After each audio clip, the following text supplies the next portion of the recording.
You had some changes on your staff. Lewis Campbell going to the administration, associate athletic director Chris Bond. Now, as a safety coach, talk about the changes. Well, if you told me 6 weeks ago, I think this would never happen. But again, it goes back to after Capital One. You put on your recruiting hat, and everybody's recruiting. Lewis did a great job on the field. The one thing that Lewis has, he's so versatile, he's so talented. Coach Broyles has given him an excellent title, and that's the assistant athletic director.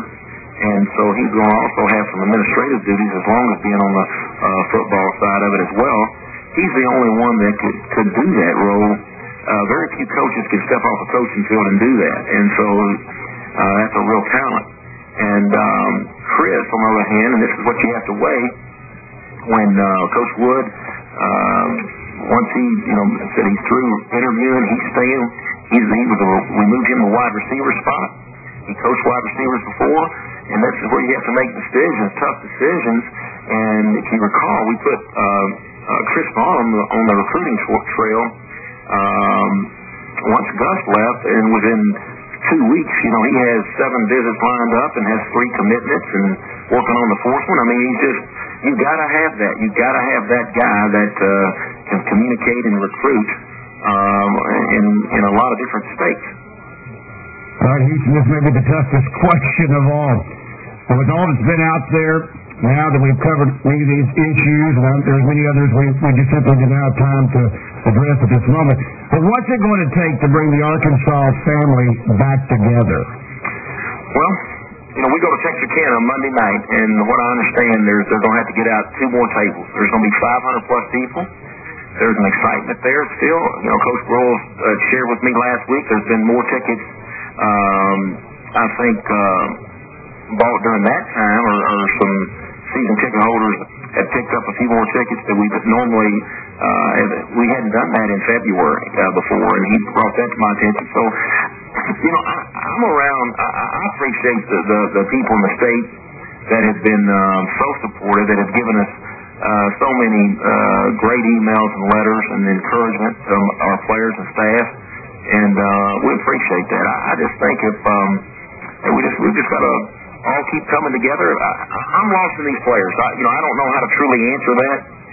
We're going to go and hit these Razorback clubs real hard, and I understand they're going to be full at every place, and that's unbelievable. If you'd think with all the things that happened, you'd think there'd be very few people there, but that's not true. They're packed. And so right now I'm lost in these players. I'm watching them right now as we speak, and making sure it's cool and those things are going right. And it's about getting lost in them, and the coaches are meeting during the morning and try to get better each day. Houston, there are those that even call our show that are very supportive of you that say, why would he want to stay through all this stuff? And I suppose it's because you surround yourself in the program. And is this still the job that you always want? Well, it is. It is, Rick, or otherwise I wouldn't be here. And all we want to do is try to make a difference in a young person's life and take them to another level. They come back 10, 15 years from now and say, I'm a better man because I went to the University of Arkansas and was surrounded by these coaches who were role models and father figures. That's what you want, and that's what turns you on. I mean, this season was so wonderful. And but I think we can get better. I think we can get better. And talked to Urban Meyer, the few days after he got through this championship, we got the Coach of the Year banquet award together, and the first thing he said was the respect he has for this Arkansas football team, and how the players talked about how bruised they were and how sore they were after that game and that championship game. So you just look at that game right there and know that you can hand that trophy to Coach Broyles with just 2 or 3 plays that if you execute a little bit better, make better decisions.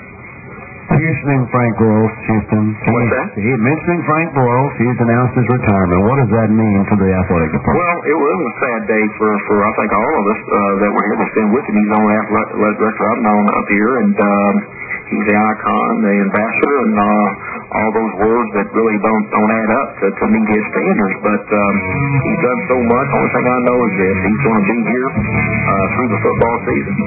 And I've been to see him quite a few times here in the last few days, and I know that he's going to be joined with all the enthusiasm and passion in the world. Coach Nutt, thank you for your time. Hey, thank you, guys. Thank you.